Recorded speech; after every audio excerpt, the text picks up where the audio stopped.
Priya, are we live? Not yet. One second. Okay. Yeah, we are live. Yeah. Hello, everyone. Welcome to today's session, Instruments Insight. The White Army is privileged to have Dr. Nishant Lakshmikant Sir, MS FMAS, Consultant Surgeon, Bengaluru, as our teacher today. We welcome you, sir.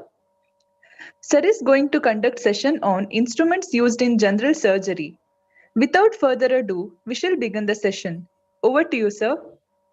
Thank you, Aishwarya. I'll just share my screen.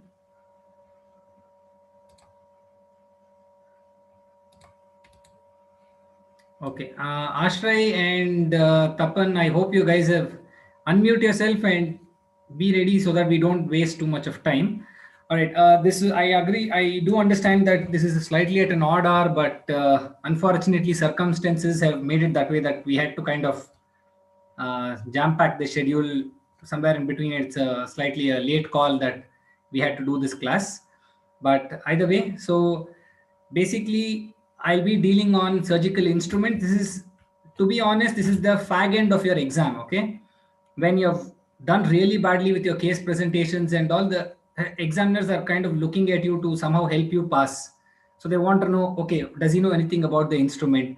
And invariably the discussion from the instrument will go on to that particular surgery, but it will go there only after you answer what the instrument is, how you hold it, and etc., which I'll talk about now.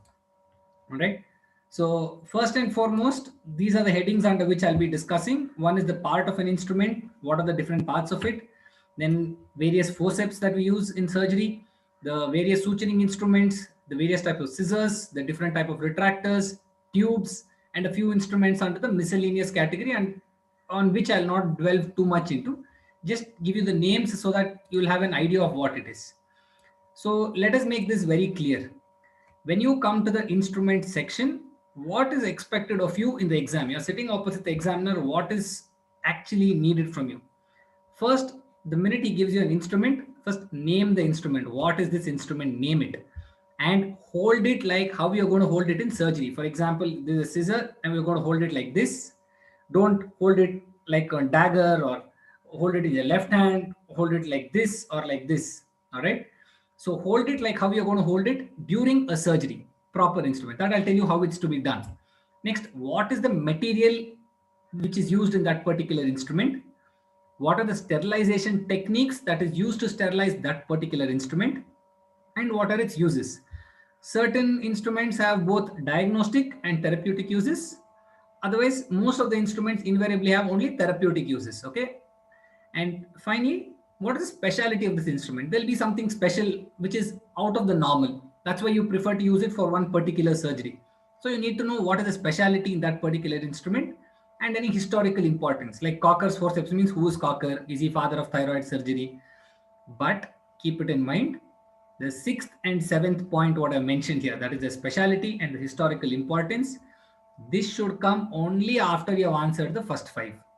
Don't, as soon as they give you a Cocker's forceps, don't directly jump and say Cocker is father of thyroid surgery. No, you will fail there directly, because the guy, the examiner who's opposite you is already knows about it. Okay, he's not trying to test your knowledge, he's trying to help you.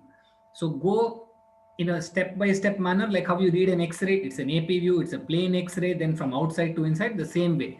Name the instrument, hold it properly, what is the material, what is the sterilization technique, what are its uses. Then if the examiner asks you what is so special about this, tell. That time you can answer the sixth and seventh point. All right, so I'll just stop sharing for 1 second and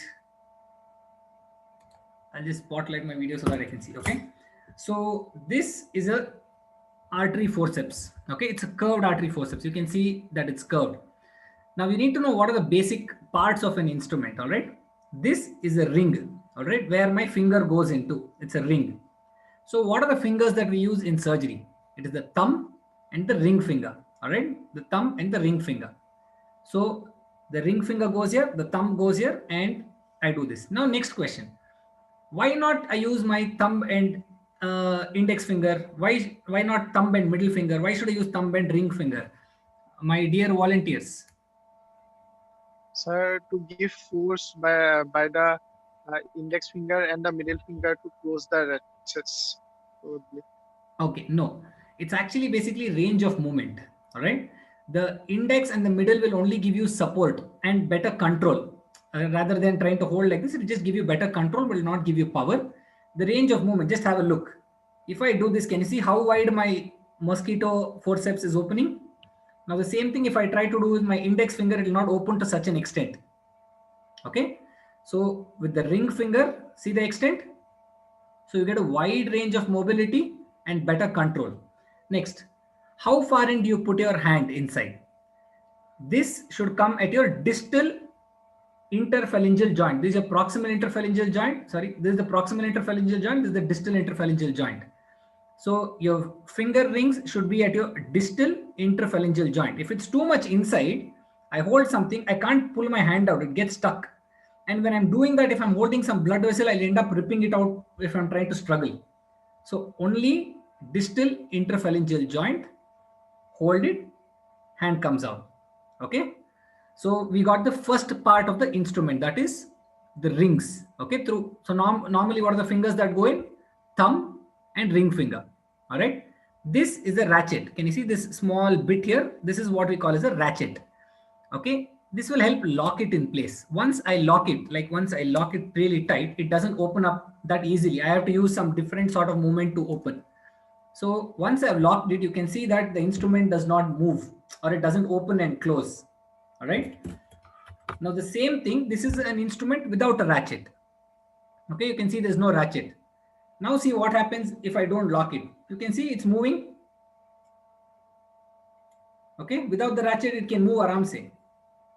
So that is the point of having a ratchet. All right, it will hold the instrument in place and it will lock it.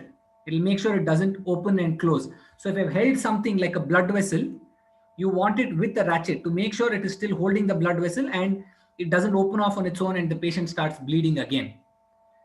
Next comes this part. This is what we call as the shank of the instrument. All right. And then you get the joint and the jaw. So you have the shank, the joint, and the jaw. Now there are two types of joint. There is a box joint. Can you see this? Actually looks like a small square. Okay, it looks like a box. That's why it's called as a box joint. And what is more important, if you can look at it in this view, I'm not sure if my video is very clear. You can see that one blade has come through the other blade and it's come out. Okay, so it's come like this, and these are the two limbs. So it's come through the blade of another one. That's called as a box joint. The other one is a simple screw joint. You can see closely. Okay, is the screw visible? Yes, sir. Anyone? Screw is visible? Yes, sir. Okay. Yes, sir. So this is a screw joint. You see there is no box like structure, nothing on top, and they're just sitting one on top of the other like this. Okay, so it's a screw joint. A box joint is where one blade goes into the other one. A screw joint is where it just slides over each other. Okay, so you have a screw joint, this one, and you have a box joint. Okay, box, and the importance in box joint is there is no screw on the outside. So what is the advantage of this? If I am handling any suture, I don't want the thread to get stuck around that screw, especially when I'm trying to do some delicate tying. If it gets stuck and I'm trying to pull, I don't want to cause more bleeding. So the advantage of the box joint is that there is nothing protruding outside where the suture can get stuck. Whereas in a screw joint, the suture can get stuck between the screw and the instrument. Okay. And the last one is the jaw. Okay. This is the jaw. The last bit, which is beyond the joint, is called the jaw. These jaws have various type of serrations. Now here, this is a transverse serrations, as in I can't, obviously my image is not that clear for you to see, but the serrations are from top, like transverse. If this is the instrument, hold still. If you move, it will hold still in one place. Yeah, they appreciate better. Yeah. So the serrations run transverse. All right. So what is the advantage of a transverse serration? If I have held some tissue like this, even if one serration slips, the next serration will hold. If I slip again, one more will hold. So it becomes traumatic. It will make sure it doesn't slip. all right, or at least it make sure it doesn't slip as much as possible. So whenever you have transverse serrations, it's a traumatic forceps. That means you're putting a lot of trauma, at the same time you're trying to get as much grip as possible. Now, what are the other type of serrations? You have longitudinal serrations, so which are running along the length of my finger. So if it is longitudinal, if it slips, it will slip all along and come out. So simple, if it is transverse serrations, it's a traumatic forceps. If it's longitudinal serrations or no serrations at all, they are relatively atraumatic. Please keep this in mind. In surgery, there is nothing called as atraumatic. Whatever you are touching with an instrument or whatever, it is still traumatic, but it is less traumatic, or you can say relatively atraumatic. All right. Okay. So with that, I'll go back to this image.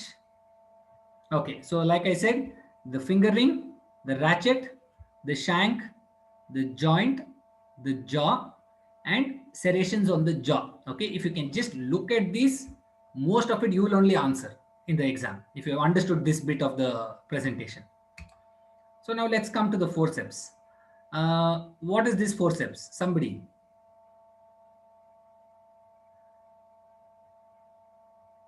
Anybody? Ashray, Tapan? Curved forceps. Okay, you have a straight artery and a curved artery forceps. Okay, they're also called as Kelly's forceps. But how are you going to answer it in an exam? It's a curved artery forceps. It is made up of stainless steel. Okay, all metallic instruments, stainless steel. Don't even think about it. First, blindly say stainless steel. Don't even think about anything else. Next, how is it autoclaved? Now, this is a small clue I'll give you. Any metallic instrument, directly answer autoclave. Directly answer autoclave, except for sharp instruments. When I'm saying sharp, I'm saying only scissors, because autoclaving scissors can cause the scissors to become blunt. Okay, so apart from scissors, everything else autoclave, everything else stainless steel. Okay, and look at the serrations, transverse serrations. So it is a traumatic forceps. Got it? So how are you going to name? If they give you this, you're going to say it's a straight artery forceps. It has a ratchet. It has a box joint. It has transverse serrations, and it is a traumatic forceps. It is made up of stainless steel, and it is sterilized by autoclaving this instrument. Okay. So this is exactly what I just told you. So what are its uses? Like we already discussed, somewhere deep inside the body, if I'm trying to catch hold of a blood vessel, I'm going to use this. So to grasp structures in the depth. Second, I showed you that time while dissecting, when I want to split something like this. So while dissecting, I am going to use this forceps. So it's used for dissection and to hold sutures when I'm tying knots. So I'll need something to hold and tie. So I'm going to use this to hold sutures. Basically, if you answer one or two, more than enough. But this part is what is most important. When you say all the parts of the instrument and you tell it, the examiner will be really happy. He knows that you have understood how to hold an instrument and how it's done. Now next, Tapan. Yes, sir. You're there? Okay. What is the advantage of a straight forceps? What is the advantage of a curved artery forceps? Sir, in curved artery forceps, we can see the direction at which we are intending to lock the. Okay, so you can see the tip. So where do we use straight artery forceps then? Okay, I'll tell you, no worries. Anyway, excellent. At least you got. So the basic concept in surgery is any instrument, if it is curved like this, if I'm holding the instrument like this, like this, and my sight of vision is here, I can always see the tip. If I'm looking like this also, I can still see the tip because the tip is slightly higher than the plane of the instrument. So any curved instrument basically means you're seeing the tip, you're seeing what you're doing, you're holding something that you're seeing. Okay. Now, if that is the case, what is the advantage of a straight forceps? Let's assume there is a very narrow cavity which is very deep and you want to hold something. A straight forceps won't take much space. Okay, just go in and hold it. Now imagine the same thing with a curved forceps. If it is curved, you won't have that space. If it's very narrow, if you put one instrument, that only will block. You can't put another instrument to catch. That's the only difference. All right. So straight artery forceps you use in narrow spaces. Curved artery forceps, the advantage is you're seeing what you're doing. It has better visualization when compared to a straight instrument. So what is this instrument? It has a right angle to it. So simple answer. Right angled forceps. It's also called as a mixture. So again, it has a ratchet, box joint, stainless steel, autoclaving. Got it? So where do we use it?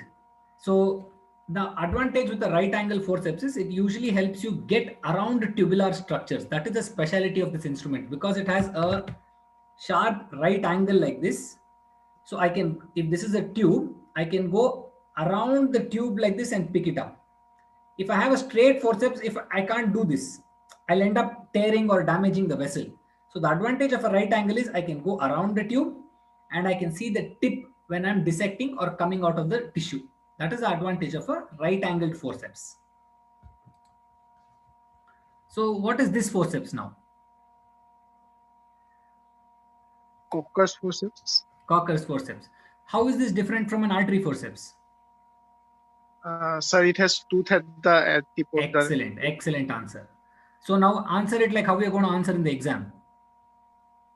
Sir, this is a stainless steel instrument with rings, ratchets, shank, and a No, box shank will be joint. there everywhere. What is the joint? Box joint Excellent.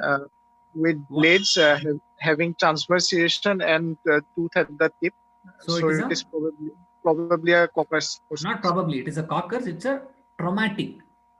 Traumatic. Transverse serrations always blindly say traumatic. On top of that, it has a tooth, so it will definitely be more traumatic. Yes, sir. Okay, excellent answer, Tapan. That's all. See, if you got the concept of how to answer, you will answer most of these. Okay, very straightforward. Now, what is the advantage of a Cocker's forceps over an artery forceps? In an artery forceps, I can still slip away, whereas in a Cocker's forceps, if I hold some, along with this, if I have an extra attachment, it is even more secure. Now, this is where I was talking about that historical importance. Initially, this was used by Cocker in thyroid surgeries. Earlier, that space of Reeves and all was not done. He used to just put a Cocker's forceps along the superior pole of thyroid artery, cut it off, then tie it up. Now we are more precise. We separate, we visualize the superior thyroid pedicle separately and we ligate it. So at that point of time, imagine if it slips with an artery forceps, the amount of bleeding which happens and the vessel retracts, it becomes a big mayhem. That is why he came up with that instrument with the tooth. All right. So basically, now what are the uses here? It is used to grasp structure and avoid slippage. That's all. It should avoid slipping. Otherwise, rest of it is the same, almost like an artery forceps. Now, what is this instrument? It has a tooth at the edge. Sir, Alice Tissue forceps. holding forceps. Pardon me, what forceps? Tissue holding forceps. It is correct. Most of them are tissue holding forceps, but to be Alice more tissue. precise, correct. It's an Alice tissue holding forceps. This is a curved Alice tissue holding forceps. Have you seen this instrument anywhere? In OBG, I'll even give you the clue. Sir, Valsalem. Excellent, excellent. So this is nothing but a Valsalem. It's also called as a curved Alice forceps. I'll not get into the nitty gritty of that. So coming back, it has ratchet, box joint, stainless steel, autoclave, common for everything. What is the advantage? Because it has multiple tooth, it will grab onto something really hard. It will cause a lot of trauma, but it will hold on really good. All right. So are you supposed to use this on delicate tissues like intestine? Yes or no? No, sir. That's all. Simple. Because it causes a lot of trauma, we can't use it on soft tissues. So where else are you going to use it? Which are the hard tissues in the body? Sir, tendons. Tendons, fascia, aponeurosis. Aponeurosis. Simple. So these you already know. If it has a tooth and there is a gap here where it doesn't completely occlude, it is called as Alice forceps. So it is used to hold fascia and aponeurosis. Avoid holding the skin because it is so traumatic. You'll end up having holes in the skin, which looks very bad post-operatively. That's the only reason. So what is this forceps? It doesn't have a tooth and it has a triangular fenestration. Babcock's forceps. Babcock's forceps. Okay. Complete answer. It's a Uh, mm, That you leave. Regularly, how are you going to say it? it's I'm pointing out something here. it has a ratchet, uh, has a box joint, What is the instrument made up of? a stainless steel, and it's sterilized by autoclaving. Simple. Now you need to know the speciality of one extra thing. What is the advantage of this triangular fenestration? Basically, it means that it is used to hold a tubular structure. Okay, you can see here, even after closing, there is a small space between the two limbs. Okay, it has a flat blade. In Alice, it is a toothed blade. Here, it's a flat blade. So it is supposed to hold a tubular structure. Now the advantage of this triangular fenestration basically means that even when you're holding, if there is a small gap, you'll allow this tissue to bulge out. Okay. So you're not causing too much trauma. Now, if I'm holding it really tight, that means I'm squishing it and causing some vascular compromise, or I'm even damaging the tubular structure for all I know. If I'm trying to hold, like for example, the appendix, or I'm trying to hold the cord structures, I might really squeeze it if that gap is not there. Because the gap is there, this will bulge out like this. So it gives space for the tissues to bulge out. That is the only speciality of this. Otherwise, Alice is used to hold the more tougher structure. Babcock is used to use the more softer tissues like intestine or tubular structures such as your vas deferens, your cord Fallopian tube. structures, then your appendix. Fallopian. Pardon me? Fallopian tube. Correct. Excellent. So any tubular structure basically. So even though it doesn't have any teeth, it is still a traumatic forceps. Okay. I am not, few of them might, will probably ask for, if there are any seniors at the end of the class, whether this comes under traumatic or atraumatic, but as long as there is a ratchet, according to me, everything is a traumatic forceps. Okay. So this is something like Babcock's forceps. Again, this has a fenestration, but if you look carefully here, you can see this side there is a tooth and this side there is a space for the tooth to go and sit. Okay. Does anyone know the answer? What's the name of this? Lens forceps. Correct. It's called the Lane's tissue holding or Lane's gland holding forceps. Now, common sense. If I am trying to puncture something, do I want to take the tissue out, or do I want to leave it back inside the body? To take the tissue out. Simple. So, again here also, basically it is used to take out your salivary glands or lymph nodes. No, you want to make sure they don't slip off. So you're going to put it, and that tooth will go and dig into it. And this should be used only on structures which are coming out. Don't try to do this on some adrenal gland or something where you hold and you just want to see where the adrenal vein is. So you can't puncture the adrenal and leave it back. So it's only supposed to be used on glands or any tissue which is coming out of the body, not something you're planning to leave it inside. Okay, that is the importance of the tooth. Why is it? How do you remember lane? If you look carefully, it looks like a lion. Okay, that's how I remember it, because it has a jaw and looks like a lion. So that's how I remember it as lanes. Because Babcocks we use day in and day out, so I know what a Babcock is, and the only one which looks like a Babcock is a Lane's gland holding forceps. So the importance is on structures which are coming out of the body, such as lymph nodes and salivary glands. And again, the gap is there to avoid the tissue to bulge out. For example, if I'm holding a lymph node, if I'm sending a lymph node for biopsy, it is always better I send the entire lymph node in toto. I shouldn't rupture and take it out in pieces. Okay. So it will allow the lymph node to bulge inside the forceps. That's the only advantage. What is this? Sponge holding forceps. Correct. It's also called as Rampley's sponge holding forceps. Everything else is the same. It has a it has transverse serrations. It has a hole. As the name suggests, sponge holding. It is used to hold your mops and your gauze pieces, and which you dip in betadine and you do painting over the body. You know, before surgery, they paint with betadine. We call that act as painting to sterilize that area. So that is where it's used. One more use is in gallbladder surgeries or cholecystectomies, we use this to hold and pull. So if it has transverse serrations, is it traumatic or atraumatic? Traumatic. Excellent. That's all. See, they're actually pretty simple. Once you understand what it is, 3/4 you'll answer on your own. And the next one or two, you need to just mug up a bit, and if you have seen surgeries, you'll remember it better. So what are these? Towel clips. Correct. So this is the Mayo's towel clip, Means towel. and this is the Doynes. Okay. So this looks like a small letter D, like how we write, no? Small letter D tara kanattidu. So that's why I remember it as Doynes. Okay. Obviously, the other one has to be Mayos. So that's how I remember it. So if someone gives you the Mayos, again you have to tell the same thing. It has ring, it has ratchet, it has box joint, and it has two tooths. It's a traumatic forceps, and it is used to hold towels or towel. Once we, after painting, we drape the patient, right? So once we drape, we need to make sure the drapes don't fall off the patient's body. So we use these clamps and to make sure one drape sticks to the other, and you're holding everything in place and preventing it from falling down. Now in Doynes, this is a spring loaded. Okay, there's no ratchet, it's like a spring. uh, for example, I'll just show you this forceps. See, once I press and leave, oh damn, sorry. So once I press and leave, it comes back to its natural position.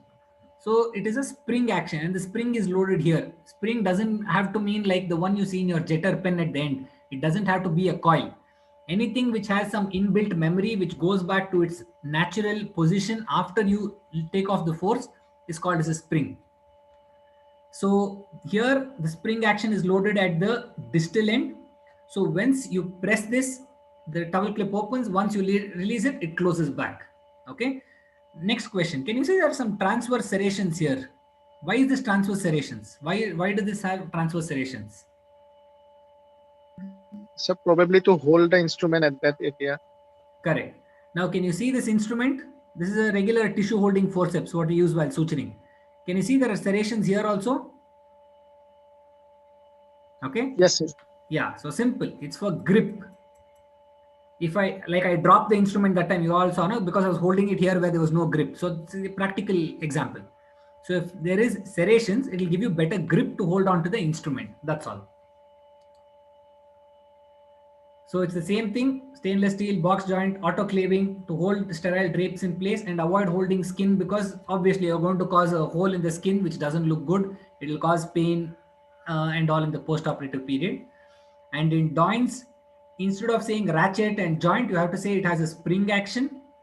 And again, it is used to hold sterile drapes in place and you avoid holding skin. What is this instrument? So bowel clamp, sir. Correct. Why are you saying it's a bowel clamp? Sir, because of the long blade and longitudinal serrations. Excellent answer. See, that is all I wanted you to notice in this picture. If you understood this, more than enough. What I told you, if it is transverse serrations like this, up to down, that is called as traumatic forceps. Anything which longitudinal serrations are invariably relatively atraumatic. Okay, I like this word called relatively atraumatic, but please follow what is being taught in your college. If they expect you to answer atraumatic, kindly answer atraumatic. Okay, otherwise rest of it is the same. It has a joint, it has a ratchet, box joint, and a jaw with longitudinal serrations. It is sterilized by autoclaving and it is used only to clamp the lumen of the intestine. If you clamp it too tight with a very traumatic forceps, you'll even be blocking off the blood supply as well. Whereas in here, the idea is to only clamp the lumen. You don't want any feces or anything to come in the way when you're suturing. That is why you're going to use bowel clamps. So now coming to retractors. Now can I have two other volunteers, or will the same two continue if others don't speak up? Anybody interested can unmute and answer. Okay, there are so many. Unmute and I'll use the same two people for the next section. Aishwarya is there, Avantika is there, anybody. Okay, who are interested to answer can unmute themselves, can answer directly. Okay, but be quick, that's all. Yeah, no, two of you unmute and stay unmuted for this entire section. We don't want to waste time, that's why. Is anybody there? If yes, please say yes. Yes, sir. Your name? Ashray. Backup again. Oh. Okay, anyway, we'll start off with Tapan and Ashray. Probably you need to give them more motivation. Yeah. Now, what is this instrument? I've already given the heading that it's a retractor. Langenbeck. Okay, so how do you remember it is Langenbeck? L shape. L. Yes. L for Langenbach. At least remember this much. Okay. Now, two more questions I'll ask you. Why is there a hole here? It decreases the weight, sir, of the instrument. You're doing all And my job, man. What should I teach you then? Okay. And what is this bend? The terminal bend you can see, no? Why can't it just be straight? Why is it bent like this? sir, to hold the lever up, otherwise it will slip down. That's why. Excellent, man. Hey, Tapan, mute yourself, man. Somebody else come. He's spoiling all the jalwa of the class now. Okay. Now I'll give you a small analogy as to why there is a hole here. Okay. It's like bird's bones. How is bird's bones different from a human bone? Pneumatic. They are hollow. Okay, so the bone weight is very light when compared to a human bone. Same thing, just imagine if this entire thing, why is it broad here? It's broad here because you need to have a good grip. All right, if it's something narrow like this, I'm trying to hold, I'll keep slipping off, or I need to put a lot of effort to hold it in place. So assume something is broad like this, so I have a good grip over it. Okay, so if it is broad and I fill this entire thing with very strong metal, it becomes so heavy. So my hand, there'll be a lot of fatigue, not only from retracting, but also lifting the weight of the retractor. So invariably, retractors have a hole here to make the handle broad and to make the retractor lighter. Okay. And like Tapan said, the edge of most of the retractors are curved, most of it. That is because I'll give you a practical example.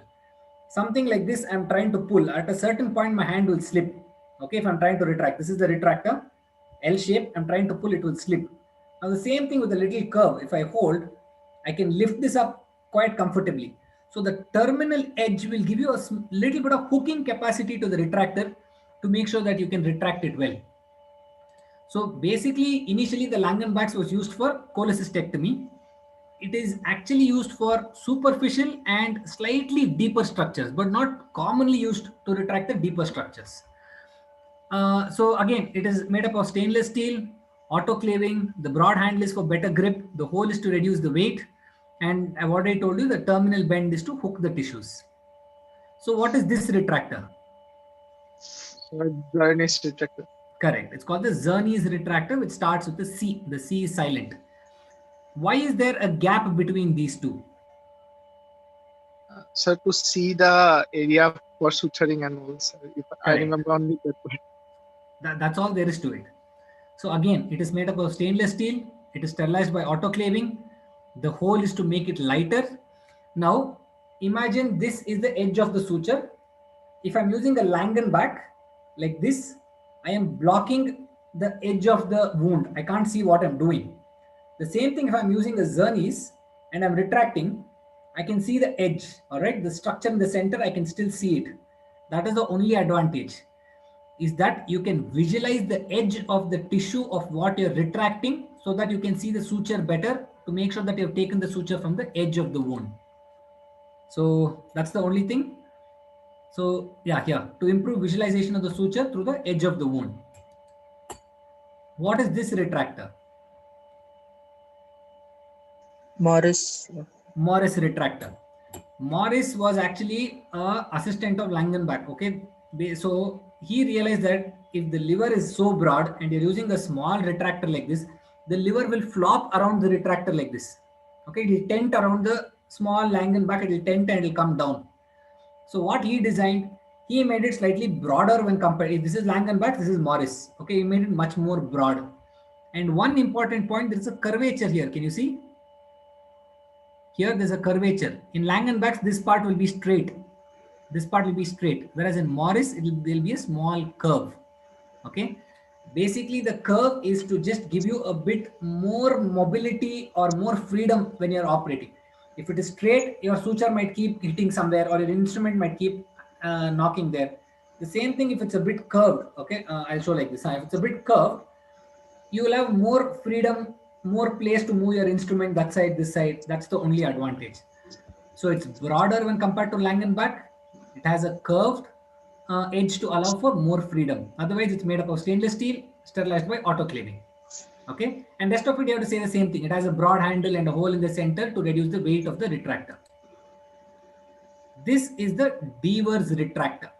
All right. So what you need to remember is the difference between A Devers retractor and a Morris retractor is, in Morris retractor, the hook is near the patient's side. Okay, this part goes into the patient's body. This is what you are holding. Whereas in a Devers retractor, the hook is on the surgeon's side or the assistant side. So he'll get better grip. Okay, it's like how you hold Mahishasura nodidira, machidkondirತಾರೆ ನೋಡಿ. The same thing, turn it the other way around, you get a Devers. Exactly the same way. Instead of like this, you're hitting somebody, here you're retracting it back. Okay, if this is the curve, I'm lifting the retractor like this.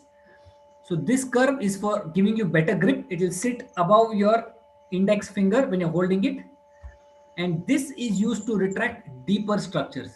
Till now, whatever retractors we saw, they are used to retract slightly superficial and relatively deeper structures. But the really deeper structures, like the minute I go down into the like near the aorta, where I need to push the intestines or where I need to retract the abdominal wall in order to see lower down, that time I'm going to use the Devers retractor because it's long and it has a curve which will help me retract and hook it up and even see better. Okay, so normally it is used to retract the deeper structures like liver in cholecystectomy and abdominal wall when we're doing laparotomy.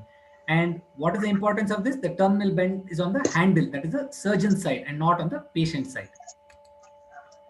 What is this retractor? Doyne's retractor. Doyne's retractor. Excellent. It is used to retract the bladder in pelvic surgeries. Pelvis. Okay, otherwise most of it is the same. Wide, broad handle, holes in between to hold it better. Now my next question. These two look extremely similar. Your, what is that? Doyne's retractor and your Morris retractor. How will you differentiate the two? Serrations are there at the handle which we hold. Excellent answer. I was hoping you'd say that, but that is the wrong answer. I'll just give you a small analogy. When the cricketer bats, you're looking at his bat or his handle grip? Bat. Bat. So the same way, this is the bat. Okay. The grip, anyone can put whatever color he wants, design it however he wants to make it look however beautiful or however different they want to. All right. So this is the business end or the most important one. In Doyne's, can you see this line which attaches the hook to the actual retractor is straight. Yes, sir. Sorry, in a Morris retractor, it is straight. Morris, yes, sir. In a Doyne's, it is curved. That's the only difference. This also has a curve. This also has a curve. But this line is straight. The line which joins the terminal edge with the actual retractor. Whereas here, it is curved. All right. That is because Doyne's retractor is used to retract the bladder. And you let it hang down between the legs of the patient when you're doing a hysterectomy. So you need a lot of space to operate. You can't expect it to keep sticking out. So you need to hook it and it has to sit down like this so that you have a lot of freedom to operate. This is used in upper abdominal surgeries on the other side, that is near the liver and the gallbladder and all. So this will go above the chest wall. This, there is no problem. It doesn't have to fall to the ground. It will go over the chest wall when you're retracting the liver. This is what we call as a Balfour's self-retaining retractor. This bit, okay, this is the Doyne's retractor. Now, where is this used? In upper abdominal surgeries or lower abdominal surgeries? It used to retract abdominal wall tissues. I know, I asked you upper or lower? ಗೊತ್ತಿಲ್ಲ sir. Doyne's retractor illu ಉಪಯೋಗಿಸ್ತಾರಪ್ಪ. Doyne's retractor lower. Excellent, ಅಷ್ಟೇ. That's all you need to have. Little bit of common sense. Keep your eyes open. The clues will pop out at you. Most of you already know the answers. Okay.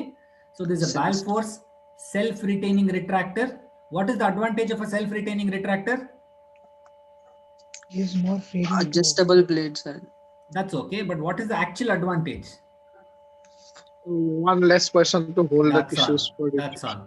So you will have one or two assistants less in number when you're using this, or their job will be less. Okay. Now this bit in between where the Doyne's come and sit, this is attachable. It can be removed. So it is with or without the Doyne's retractor. Just because Doyne's retractor is not there, don't call this something else. It is still the Balfour's retractor only. This bit is called the Balfour's with or without Doyne's retractor, predominantly used in pelvic surgeries. Okay. And like Tapan said, one less assistant. Tapan, I have a doubt you have seen my PPT beforehand. No, sir. Okay. Now, till now, we have covered almost half the class. Now, I told you guys something. Autoclaving is done for all instruments except Sharp. So what are you going to sterilize sharp instruments with? 2% glutathione. Okay, but sterilization, that comes under disinfection. Sterilization is ETO, ethylene oxide. Okay, sir. Okay, simple. Till now, Yes. everything autoclave. Blindly say autoclave for any metallic instrument. Anything apart from which is not a scissor. If it is a scissor, you are supposed to say ETO, because they say autoclaving can cause blunting of the scissors and the instruments. Now, first question: what is the difference between a tailor scissor and a surgeon scissor? Screw joint and box. Both of them have a screw joint. They don't have a box joint. Both of them have a screw joint. Sir, Finger. lever is what's the tip for the surgeon scissors. Okay, I will just show both of you. I mean, to everyone. This is a regular scissor. This is a surgical scissor. All right. This joint is close to the handle. Can you see? Yes, sir. This joint is close to the handle or it's close to the tip? Blades. Yes, sir. It's close to the blades. Closer to the jaws or the blades. So Yes. basically, you're going to get more precise or fine cutting because you are trying to cut with the tip of the scissor. You're not trying to cut with this edge, not here. You're trying to cut with the tip of the scissor. So the farther away the joint is, the more precise it becomes. So surgical scissor is very precise. So the joint is, Sir?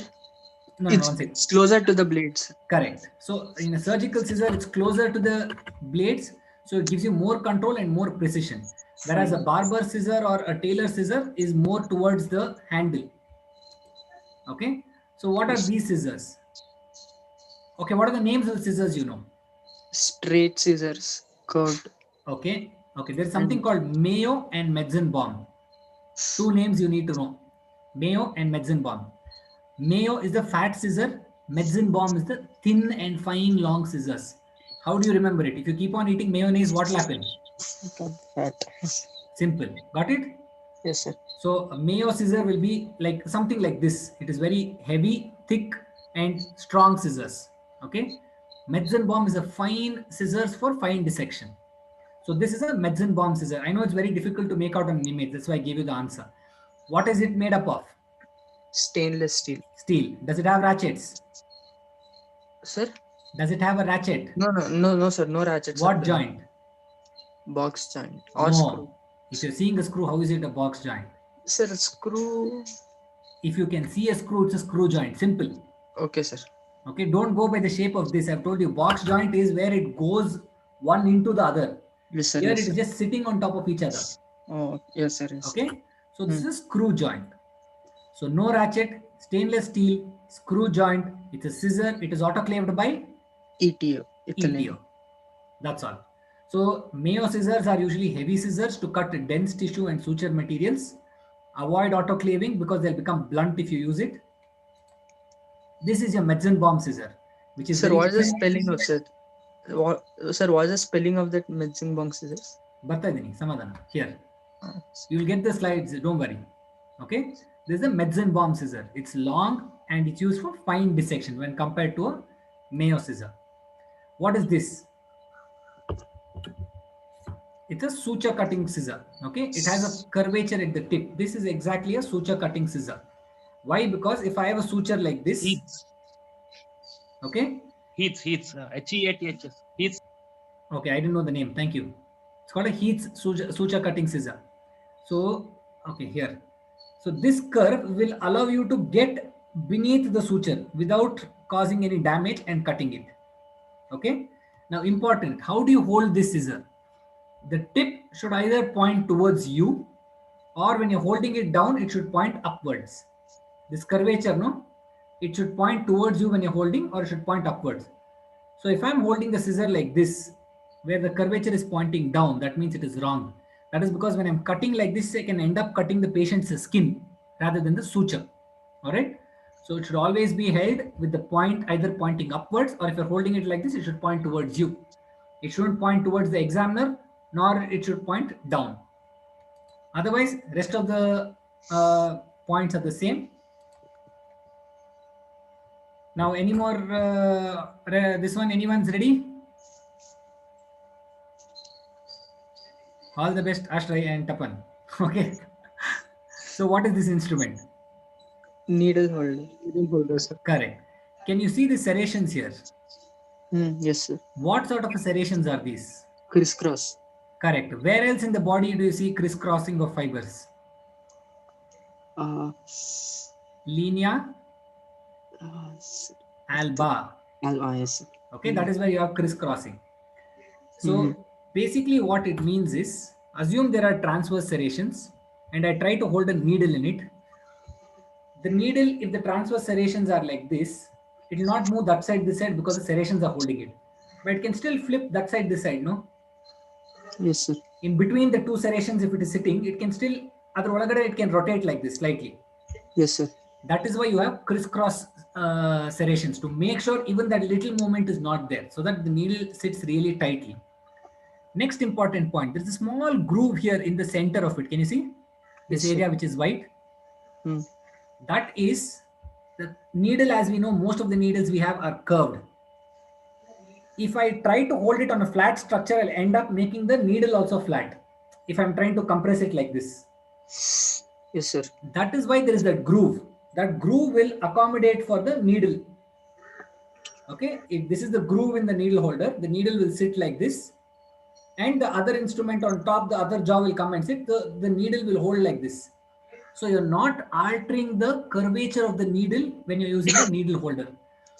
That is why you should not. This is the main difference between a needle holder and a straight artery forceps. Otherwise, most of it is the same. So look at the serrations before you answer. If it is just transverse serrations and it is straight, it's a straight artery forceps. If it is crisscross serrations and a gap or a groove in the middle, it's called as a needle holder. Okay. Otherwise, just the same ratchet, box joint, and crisscross serrations with a groove. It's a needle holder. It is used to hold needles and helping in suturing. Otherwise, same. Sterilization and all is autoclaving, and it is stainless steel. This is an Adson's forceps. It can either be non-toothed or it can be toothed. If it is non-toothed, it is atraumatic. That means you're not picking onto something. If it is toothed, that means you're digging into something. So it goes back to your Alice versus Babcock's answer. Alice, you're going to hold what? Fascia and aponeurosis. Hmm. Babcock, you're going to hold intestine. So the same thing.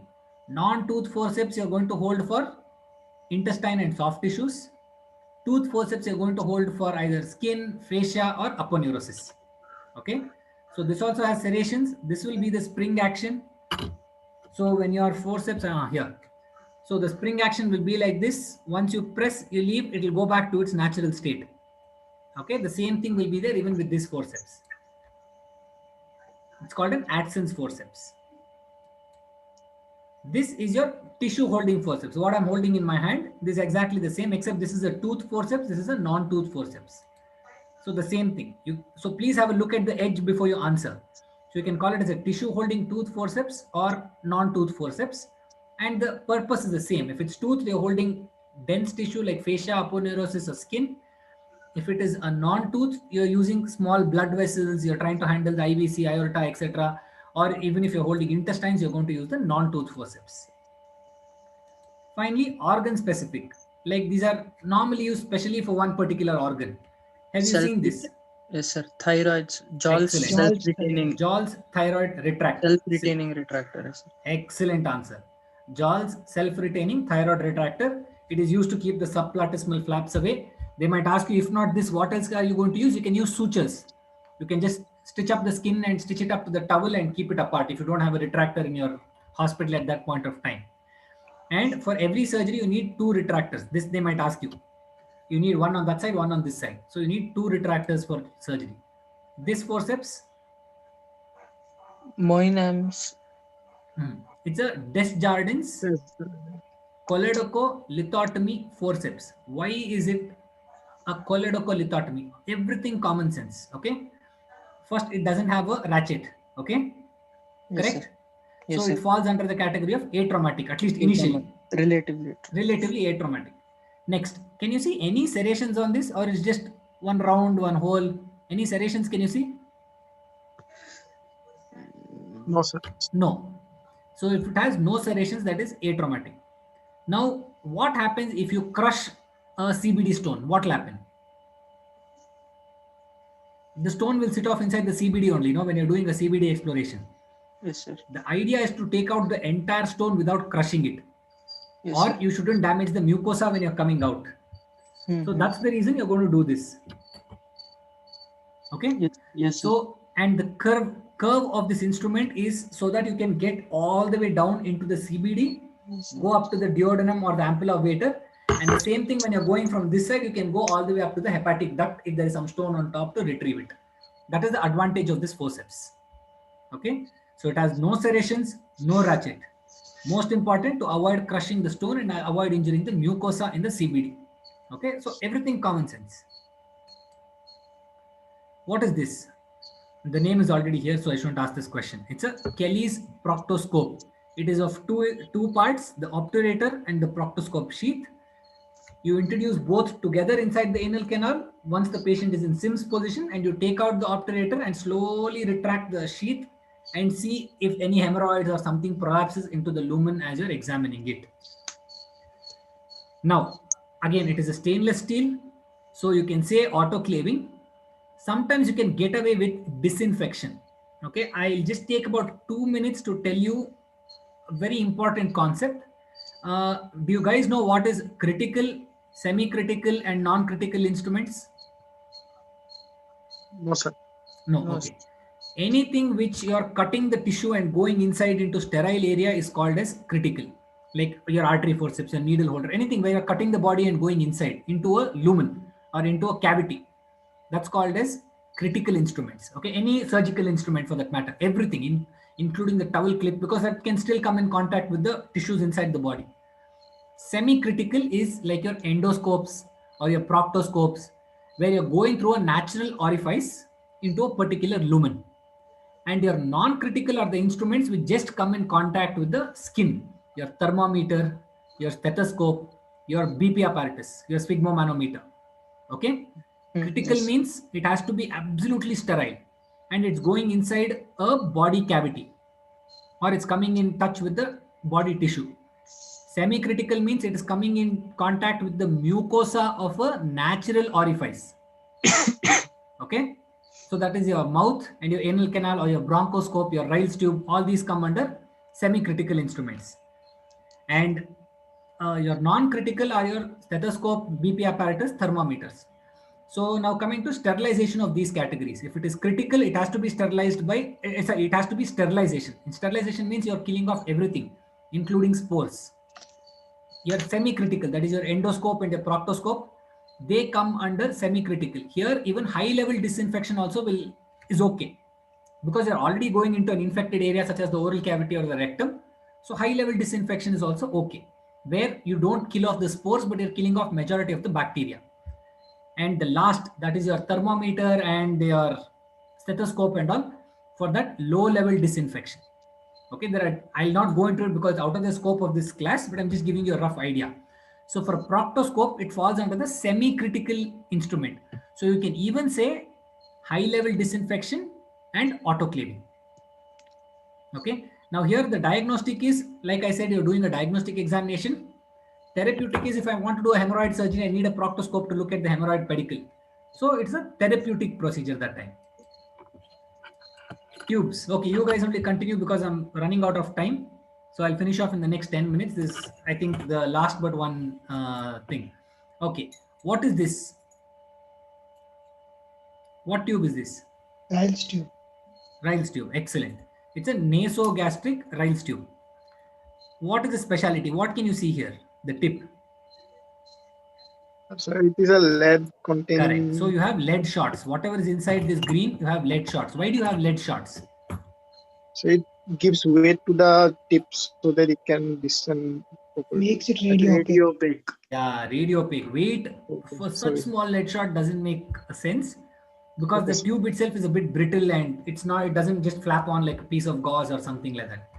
So ideally it is radio opaque. So when you take an X-ray, if you see three lead shots somewhere, you know where the tube is or where the tip of the tube is. Okay. Can you see this green line on the tube? There is a green line here. Can you Yes, sir. see? Yes, sir. What is that green line? So that is the radio opaque lines. Correct. So this part is also radio opaque, and you have a green line which runs all along the tube. So you know the exact course of the tube. You don't need to know only the tip. You can see the entire tube inside when you take an X-ray. That is the advantage. Now, anything which is transparent in surgery, the material you can blindly say it is medical grade PVC, polyvinyl chloride, anything which is transparent, medical grade PVC. So how are you going to sterilize this? If you put a plastic into autoclave, that is high temperature and steam, what will happen to the plastic? Melt. Melt. So you can't autoclave any tubes. Simple. Okay. So what is the next sterilization technique? What are you going to do for scissors? ETU. Same thing you answer here. Yes. Okay, So sir. you have only two answers. Autoclave, ETO. Yes, sir. Yes, sir. All metallic instruments autoclave except for scissors instruments, and everything else apart from that blindly answer ETO. Yes, Okay. Okay. So this is a Riles tube. It usually measures 100 centimeters in length. It has 3 lead shots. It has a radio opaque line which will help you see where exactly it's going, and it is sterilized using ETO technique. So diagnostic test. Diagnostic uses. One, the Bates test we know in pancreatic pseudocyst. I'll not go into it. I want you guys to read up about it. You'll get the slide. Please look at it. Now, if someone comes to you with blood, okay, you don't know whether it is hemoptysis or hematemesis. Patient is not giving you history properly. Put in a Riles tube. If you get blood from the stomach, that means it is hemoptysis. If there is no blood from the stomach, that means it is Hematemesis. If correct. blood. If it's blood from the stomach, it's hematemesis. Otherwise, it is hemoptysis. So that is the diagnostic value of the Riles tube. Then to diagnose tracheoesophageal fistula, those different types, head shape, etc. Now, if it is therapeutic, it is used to decompress the stomach. If someone is having a lot of vomiting or pyloric obstruction, you want to decompress the stomach. That is one reason. Then it's used for feeding. You can give them near Riles tube feeds. And after stomach surgeries, this will act like a drain. Okay, after you've stitched up or you've done stomach resection, you can put these tubes in place, and that will, if there is some blood or something oozing from that wound, that will be sucked out by the Riles tube, and you'll get an idea, oh, I have to be careful with this patient. Contraindication is CSF rhinorrhea. If any patient who comes with trauma with CSF rhinorrhea, don't try putting a Riles tube, will end up going through the hole and causing more damage. So that is the contraindication of a Riles tube. What is this? 1 second. Why are those markings in that 100 centimeter? There are 30, 40. The markings are there. Why are Different those markings are levels, there, Tapan? G junction, body of stomach, duodenum level. Like How it- much to go inside? How much to put inside? We should know, no? SS, no? That's why those. Yes, sir. Ideally, it goes depending. Ideally means patient to patient. You measure the Riles tube from here to the ear to the xiphisternum, and that is the length which should be at the tip of his nose. Okay, but otherwise, like Kishan said, you should have a rough idea. 40 centimeters is GE junction, 60 will be the pylorus. So it should be somewhere between 40 and 60, the Riles tube, the marking at your nose, in case you have not measured and you put it in a hurry. So what is this tube? Infant feeding tube. So what is the difference from a Riles tube? No lead Markings shots. are No not- lead shot, no marking. So it can't be used for a diagnostic purpose. Okay, because you don't know where you're putting the tube in. If you're trying to put it and diagnose, it helps. Otherwise, there is no diagnostic purpose. So that is the main difference between the Riles tube and the infant feeding tube. So it has no lead shots, no radio opaque lines. It is used to decompress the stomach in infants and help feeding in infants who are in comatose and all, because you can't put a fat Riles tube into their nose. What is this tube? Cares T tube. Correct. So does this also have those lines here? No, sir. Hey, there's a Yes. oh, sorry. If not a green line, there's a blue line. Oh, You see a blue line?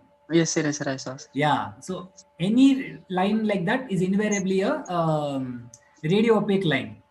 Okay. So this is normally used after you do a CBD exploration. You put this in, if the CBD is like this, you put this will go to the proximal end of the CBD near the confluence. This will go near the distal end of the CBD near the duodenum, and this comes out through the abdominal wall. Okay. So the bile will flow through this tube and come out. So it will give the rest to CBD. Once you're sutured, you don't want any structure to come in contact with the sutured CBD. So that is the advantage of it. So therapeutic is in CBD closure, and sometimes they even use it in feeding jejunostomies, but this should be only reserved if they keep asking you, Where else? Where else? That time you can say instead of a rice tube, you can also use a Ker's T tube as a feeding jejunostomy. What are these tubes? Okay, the image is not very clear. It's an abdominal drain or a chest drain. Okay, have a look at this. Is there a line here? Yes, sir. Yes, sir. Okay, can you see this line is broken at one point? It's not Yes, sir. continuous. Yes, There's a small gap here. yes, sir. There is a hole there to drain fluid. What is the advantage of that line being broken there? Sir, we can correctly pinpoint the depth at which the hole is present, whether it is Correct. in the subcutaneous or in Excellent. the oral cavity. Excellent answer. Yes, that is the answer. Okay. Especially when you're putting a tube for a pneumothorax or into the pleural cavity as a chest tube, you can have a look on the x-ray. The line will be straight, there'll be one gap, and the line will continue. So the gap will indicate you where the hole is. So the hole should always be inside the pleural cavity. If it is outside, that is if it's inside the chest wall, or if it is outside, the patient can either end up having emphysema or he can end up having pneumothorax from this side going in. Okay, so that is the advantage of the holes being along the line of the tube. So otherwise rest of it is the same. Medical grade PVC, it has radiopaque lines, sterilized by ETO. Therapeutic uses, that is used to drain the peritoneal cavity if you're using it as an abdominal drain, and it is used to drain the pleural cavity if you're using it as a chest drain. What is this drain? Okay, it's a corrugated rubber drain. Okay, if it is transparent, what is it made up of? Medical grade Methyl, PVC. medical grade PVC. Thank you so much. That's all. So basically here you're going to use it for drainage of surface wounds. I've done an IND and I have a feeling that the wound will close. I don't want the wound to close. So I'll put one corrugated rubber drain there, preventing the approximation of tissues. It's like if somebody's trying to close the door and you put your foot there, the door will not close. So the same thing is what the corrugated rubber drain is going to do. It is going to keep the wound open in order to let the pus and all drain out. What is this? Foley's Foley's catheter. catheter. Foley's catheter. It's a two-way self-retaining because there is a bulb. Foley's catheter. What is the material it is made up of? I told you if it is transparent, you're supposed to say PVC. If it is anything other than transparent and other than it being red, you're going to say silicone or latex. Okay, sir. Okay? Yes, sir. If it is red, say red rubber or Indian rubber. If it is anything not, if it is transparent, you're going to say PVC. If it is red, you're going to say red rubber. If it is anything apart from that, say silicone, say latex. Got it? Yes, So this sir. is made up of, you can have silicone coated latex, and you have certain transparent catheters also which are made up of medical grade PVC. But it depends on what catheter you have. One more clue, when they give this to you in the exam, they'll give it to you wrapped along with the wrapper also. Little common sense at that point of time, just take the wrapper, flip it over, you will see what the material is there then and there. Take about 5 to 10 seconds, be calm, composed. Even if the examiner tells tell fast, you still know what to answer. But you'll be more precise if you look at the answer because he's giving you the answer to you. Okay, so take your time, answer. So like I said, it is self-retaining. It can be two-way or three-way. Where do we use the three-way Foley's catheter? Anybody knows? After prostate surgeries, okay, because we need a continuous bladder wash. So from one way, water will keep coming, and from the other way, the water will keep flowing out along with the blood. And the center one is to distend your balloon. Okay, so what is important is supposed to use distilled water and not normal saline. What will happen if you use normal saline in this bulb? It crystallized. It will crystallize and this channel will get blocked off. So when you're trying to remove the catheter, you can't remove it. Okay, there will become a big mess. How to Can we remove use it? air? Usually Pardon we me? inflate the balloons with air, no? Can we use air here? You No, can, sir. but not. Tell why. It will float. Sir, it will float. It will Excellent. float. It will not drain. The tip will settle above the urine level, so it will not drain again. Very good. Excellent. So what is this catheter? Malakot's catheter. Yeah. What is the advantage of having a flower there? It looks like a flower, no? The tip. Self-retaining. So if this is neither red nor it is transparent, what is it made up of? Silicone or latex. Excellent. Latex. Excellent. So if it is, you have red color Malakott's catheter also. If that is there, then you have to say red rubber Malakott's catheter. Otherwise, these two are the common answers. ETO, and it is self-retaining. This word is important. That is the whole point of having a, excuse me, a Malakott's catheter, because it is self-retaining. Now, what is this? What color is this? Red rubber catheter. Excellent. It can also double up as a flatus tube. So it's a red rubber catheter or a flatus tube made up of red rubber or Indian rubber. ETO, disadvantage, it is not self-retaining. If you put it in, it will fall back outside. Okay. Usually used to decompress the rectum in cases of sigmoid volvulus. Earlier they used to do that because it will help the gases and all come out, and they thought that the sigmoid will derotate. But the problem with this is there is a high chance of recurrence, so which is not advised nowadays. Coming to miscellaneous. What is this? This is called the BP handle, the Bard Parker handle. There are two sizes. One is 3, one is 4. I have both of them in my hand. So you can actually compare. All right. The one on the right hand, the smaller one is the 3 handle. You can see it's actually smaller. And the one on top is the 4, the number 4 handle. Why is this 3 and 4? Just have a look at these blades. The smaller ones, or the ones on the first row, go to the number 3 handle. The bottom ones go to the number 4 handle. So just have a look at the numbers. If it is 11, can you see it is very sharp? So 11 number blade, this is only for surgical postgraduates. 11 number blade is used for a stab incision.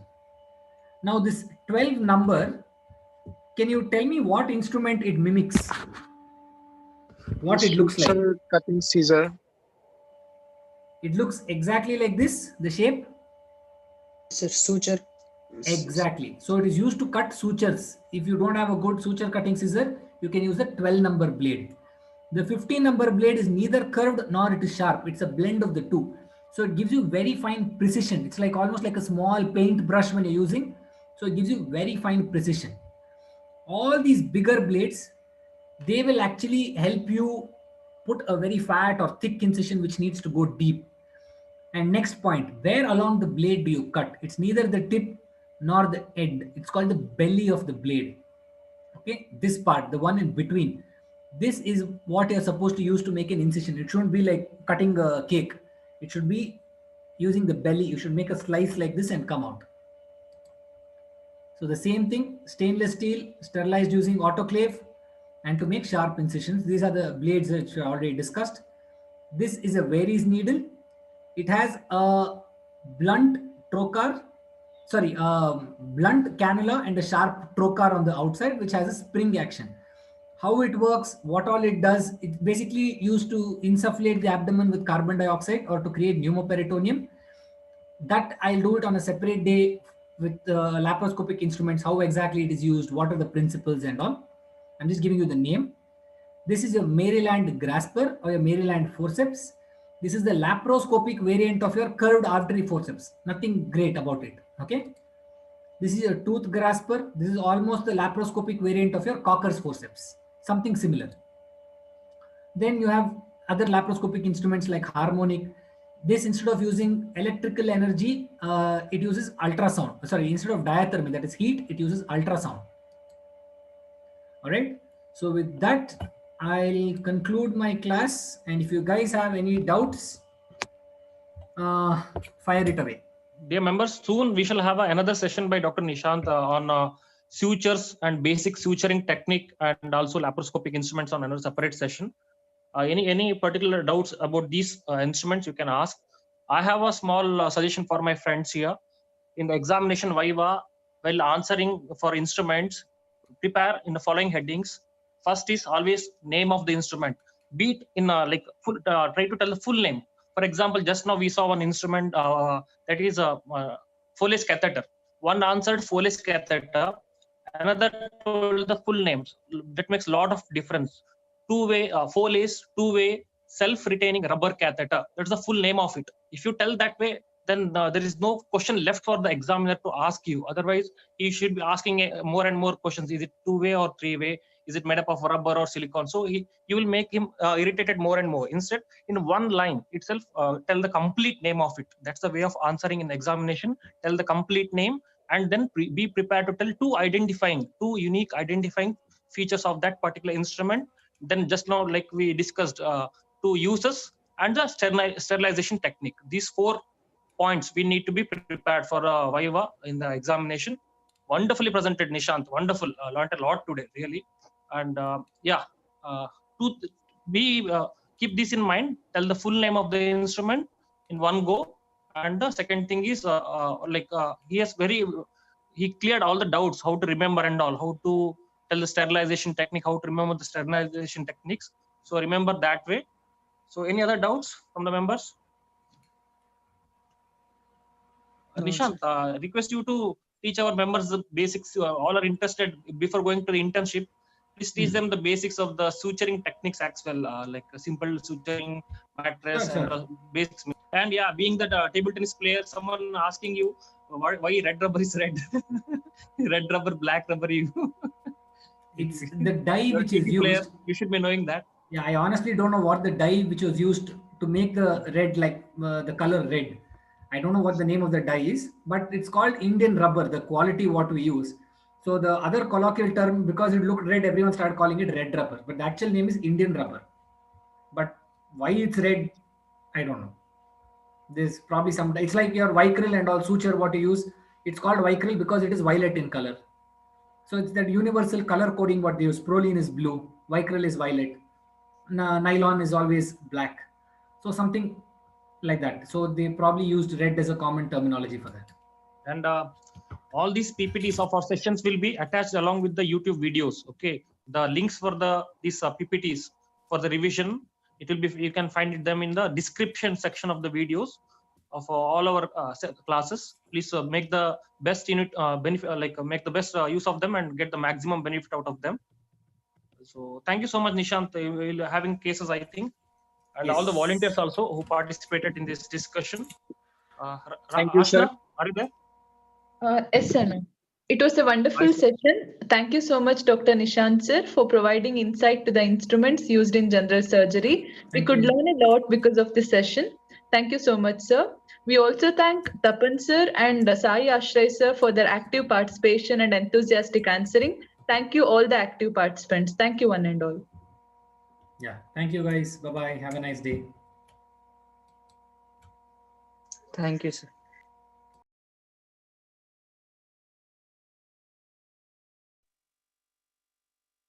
Priya, let's end the session.